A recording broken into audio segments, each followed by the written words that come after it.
Welcome to જય માનપણા kitchen. હું લાબી આહિર આપશો ને મારા જય દ્વારકાધીશ. તો આજે હું તમારી સાથે શેર કરીશ કપડાં ધોવાના સાબુની ઉપર કોલગેટ નાખી અને જુઓ ચમત્કાર.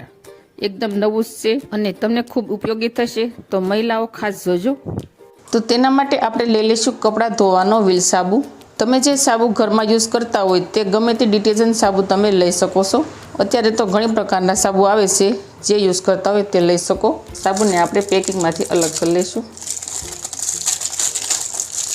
તો પેકિંગમાંથી આપણે સાબુને અલગ કર્યા બાદ આપણે મિક્સરમાં ગ્રાઇન્ડ નથી કરવાનો. તો સાબુને આપણે આદુ ખમણવાની ખમણીએથી વાતરી લઈશું અથવા તો ખમણી લઈશું. આ રીતે આપણે વાતરી લઈશું સાબુ. તો વિડીયો શરૂ કરતાં પહેલાં મારી તમને નિવેદન છે કે હજી સુધી તમે મારી ચેનલને સબસ્ક્રાઈબ ન કરી તો પ્લીઝ જય માનપણા કિચનને સબસ્ક્રાઈબ કરી દેજો. વિડીયોને એક લાઈક જરૂર કરજો. તો ફ્રેન્ડ, તમે પણ આ રીત જરૂર ફોલો કરજો. બહુ સરસ તમને ઉપયોગી થશે અને આ રીત તમને ખૂબ પસંદ આવશે, તે મારી ગેરંટી છે.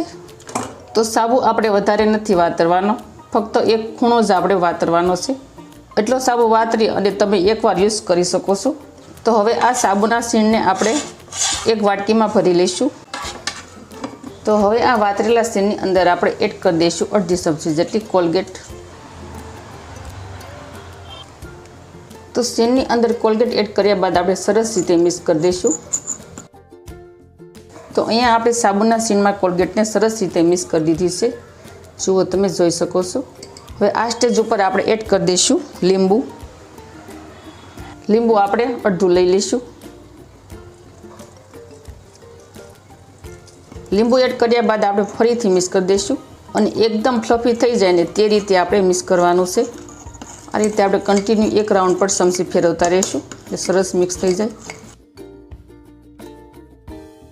તો જુઓ અહીંયા આપણે 5 મિનિટ સુધી આ રીતે કન્ટિન્યુ હલાવતા રહીશું એટલે આ રીતનું એકદમ ફ્લફી લિક્વિડ બની જશે. જુઓ કલર પણ સેશ થઈ ગયો છે ને સાબુનો. તમને લાગે જ નહીં કે આ રેમેડી સાબુમાંથી બનાવી અને તૈયાર કરી છે. તો હવે આપણે લઈ લઈશું 10 રૂપિયાવાળું કોફીનું પેકેટ. તમે કોઈ પણ કોફી લઈ શકો છો અને આ રેમેડીમાં કોફી અવશ્ય એડ કરવી. તો કોફી આપણે અડધી ચમચી જેટલી એડ કરીશું. કોફી પાવડર એડ કર્યા બાદ આપણે લઈ લઈશું વેસેલીન. તો વેસેલીન પણ આ રેમેડીમાં ખૂબ ઉપયોગી થશે અને ખૂબ કામ કરશે. વેસેલીન આપણે લઈ લેવાનું છે અડધી ચમચી. હવે આપણે કોફી અને વેસેલીનને સરસ રીતે ફરીથી મિક્સ કરી દઈશું.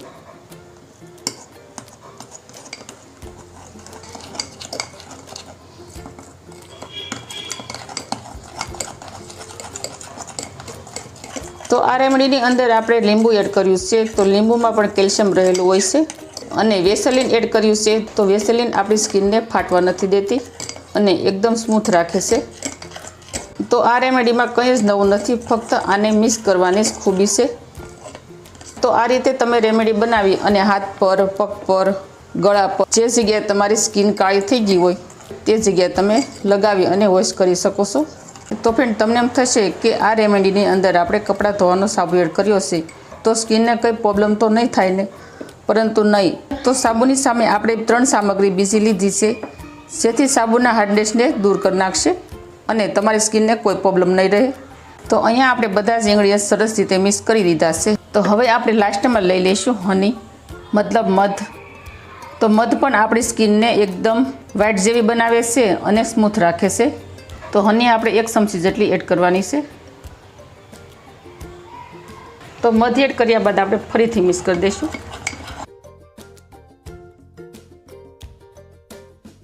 તો ફ્રેન્ડ, તમે જો આ રીતે એકવાર રેમેડી બનાવી અને યુઝ કરશો ને તો તમે વારંવાર આ રીતે બનાવી અને યુઝ કરવાનું પસંદ કરશો.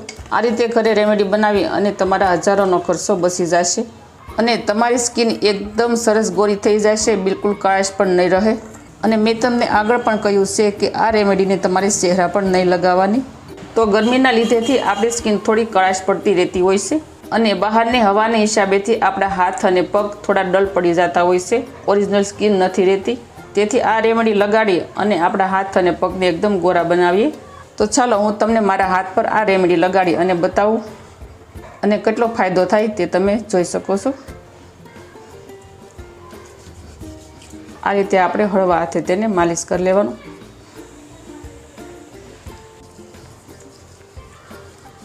તો તમે જો આ રીતે ઘરે રેમેડી બનાવી અને તમારા પાર્લરના એક્સ્ટ્રા ખર્ચા બચાવી શકો છો. તો આને તમે હાથે, પગે, ડોકે કોઈ પણ જગ્યાએ લગાવી શકો છો. આંગળીઓના ટેરવા પણ ડલ થતા હોય છે. હવે આની ઉપર આપણે લીંબુ ઘસી નાખવાનું.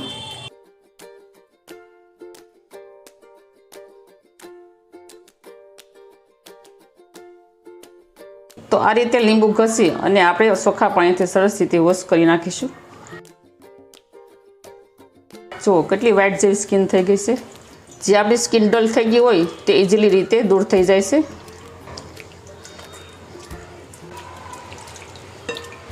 ફરીથી ચોખ્ખા પાણીથી હાથથી વોશ કરી નાખીશ.